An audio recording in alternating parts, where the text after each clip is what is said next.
Well, joining me now to a further look at today's papers is the political commentator Nathaniel Ogunniyi. Nathaniel, good morning. Morning, James. How's it going? Yeah, very, very well, thank you. Let's begin with the story on the front of, well, most of the papers, and certainly in terms of the photos we're seeing, which is, of course, the release of those first three hostages in Gaza, including the British-Israeli citizen Emily Damari. I mean, amid all the horrors of the past 15 months, seeing the first of the hostages being reunited with their families, I suppose, Nathaniel, is a rare moment of light. It is. It's really touching to see the first three hostages that have been released under the deal. I think you look at those pictures and you immediately have sympathy. You immediately think, oh, wow, what if that was me? What if that was a family member? Equally, I think there are still 90 or so hostages that are still being held in Gaza. And so although it is great to have the release of these three, I think we now need to be looking for how we can get the release of the remainings. Yeah, absolutely. And also, as wonderful as it will be for the parents of those hostages who have already been released, it makes you wonder what the loved ones of the other hostages who are yet to be released must be going through, because they're probably thinking all the time, well, are we going to see our loved one? Are they going to be released? Are they still alive? And so for them, the uncertainty continues still. Yeah, it must be a real bittersweet moment for them. It must be a real bittersweet moment knowing that you would love to have that moment for your family too. I think the majority of them will be happy to see that there has been some progress made, but we really do need to get the rest of the 94, I think it is, of the 250 hostages that were taken on October the 7th. We need to get the 94 back, I think, as soon as possible. Are you optimistic, Nathaniel, that this ceasefire will hold? Yes, I think so. I think there have been, over the last few months, a number of shifts in the region, both in terms of politics and in terms of military, that mean that this is far more likely to hold now. You look at the way that Hamas have been degraded, you look at the capability that they have to launch attacks now versus 6 months ago, you look at the fall of Bashar al-Assad in Syria, you look at the weakening of Iran. Obviously, globally, you look at the return of Donald Trump, which we think we'll talk about later. But you look at the devastation of Hezbollah, and I think the region is in a very different place now than it was, say, 6 months ago. So I think we have a much better chance of this holding now than we would have if you signed this deal a while back. Well, you mentioned the return of Donald Trump. It is going to be the big story of the day. He's going to be sworn in for his second stint as US president at noon Eastern time in the US, so 5 p.m. our time. I've been asking people this morning, what is your one word to sum up how you feel about the return of Donald Trump? Richard says discombobulated is my word. Tom's going for democracy. And David in Corby says, hi, James.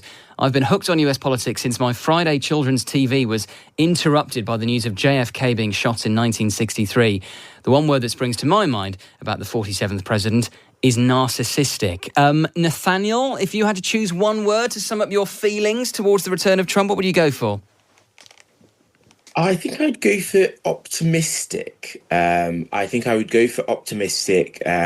optimistic because Donald Trump comes back to the White House with more experience than he did the first time. I think he has a clearer blueprint for government. I think and when we talk about the executive orders that he's looking at signing, I think that's a clear example of that. But I think he comes back to the White House now with a more narrowly defined area of interest. I think we can see very much the areas that he wants to take forward, particularly around China. I think he'll be much more focused in terms of the US and growing the US economy. I think he's talked a lot about a Department of Government Efficiency with Elon Musk and Vivek Ramaswamy. And so I think when you look at that, I think Donald Trump is far more focused than he was the first time. So I'm optimistic. I'm optimistic that he won't get sidetracked, as I think he did in his first term.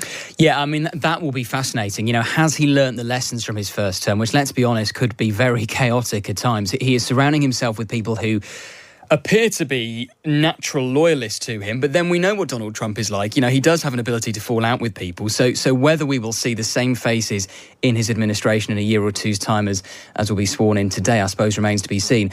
There's an interesting column in the Times today by Matthew Parris, and he argues that no one should be making excuses for Trump. He says, and I quote, "Liberals are going soft on the US president, but he's a bully who degrades moral statesmanship and will come unstuck."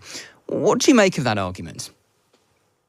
So criticism is nothing new to Donald Trump, right? And indeed, Donald Trump has faced criticism from the very highest levels of politics here. When you look at people sitting around the cabinet table now, lots of them have said mean things about him, and I think he's managed to shrug those off. So these won't be new words to him.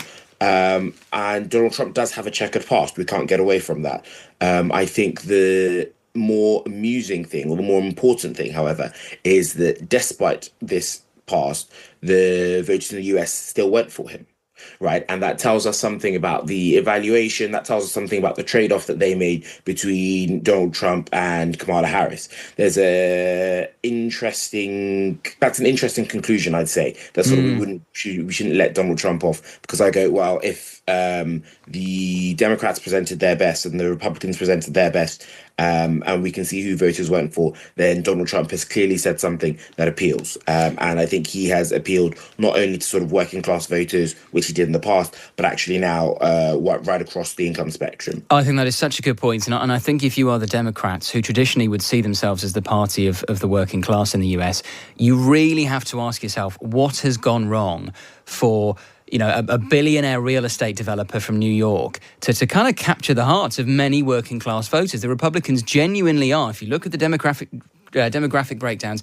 genuinely are now the party of the working class in the US. Now, whether that'll hold long term, who knows? But Trump has overseen that shift. So there are big questions for how the Democrats deal with Trump round two, as it were. David Charter's got a piece in the Times today as well about the 5 potential flashpoints in the special relationship with Trump back in the White House. Everything from tariffs to the Chagos Islands. I mean, Keir Starmer and members of his cabinet, they've got a complicated relationship with Trump. Do you think Downing Street can actually build a constructive relationship with him? James, you're very diplomatic. Complicated relationship is not how I describe it, but okay. Tyrant in a toupee is the I think the favourite one. Who called him a tyrant in a toupee? Sorry? Who called him a tyrant in a toupee? That was David Lammy. That was David Lammy, our Foreign Secretary. Yes. Yes. And that's. I mean, not the worst thing I think that David Lammy has called him either. There is a difficulty there, whereby if you said mean things to someone who doesn't like mean things said about them, then I think you have a difficulty. I think our lady in the States, Dame Karen Pierce, has done some excellent work in building a solid relationship with the US. I think she set up Prime Minister Starmer and David Lammy with some quite good opportunities, not only to meet Trump, but some of the senior people around him. And so I think that is quite good work by the Foreign Office. I think there are areas on which British and US policy diverge, to say the least. You look at the attacks that Elon Musk has made on Labour ministers so far, particularly in regards to grooming gangs. You look at the differences in their approach on China. So you had Rachel Reeves going to China, trying to make that relationship stronger. You had the Prime Minister meeting the President of China, a meeting that hadn't taken place at that level since 2017. So there's clearly a move, I think, on Labour's side to be closer to China. Then on the US side, obviously, I don't think that that is quite going to be replicated. We have the deal around the Chagos Islands, which there was a suggestion that it was going to be rushed through, but I think now it's not. There are serious areas where UK and US policy diverges, and tariffs are another one of them. There is a good chance that if Trump does put significant tariffs on UK exports, that will weigh on UK growth. Yes. And as you know, growth is the first mission of this government. So it makes things very difficult for them if they diverge on these key areas. Well, as the old saying goes, if America sneezes, Britain catches a cold. So we will see what happens on that front. Just finally, Nathaniel, on a completely different note, front of the Daily Star this morning says that 1 in 10 people put gravy on their fry-up. Have you ever considered putting gravy on a full English? No, I've done many crazy things, but I think that's probably pushing it for me. Gravy on a fry-up, I think is a strong no from me. To be honest, I find it more amusing actually what people call a fry-up, whether it's a full English, a fry-up, or a cooked breakfast. Yes, I kind of use them interchangeably. What would you call it? A cooked breakfast. You cook it, don't you? You do cook it, but then it is also fried. So I suppose a fry-up kind of works. Would you be a red or a brown sauce man? I'd be a catch-up man, definitely. Very good. Nathaniel, always great to chat. Thank you so much. Thanks, James. That is the political commentator, Nathaniel Ogunniyi there. Good morning.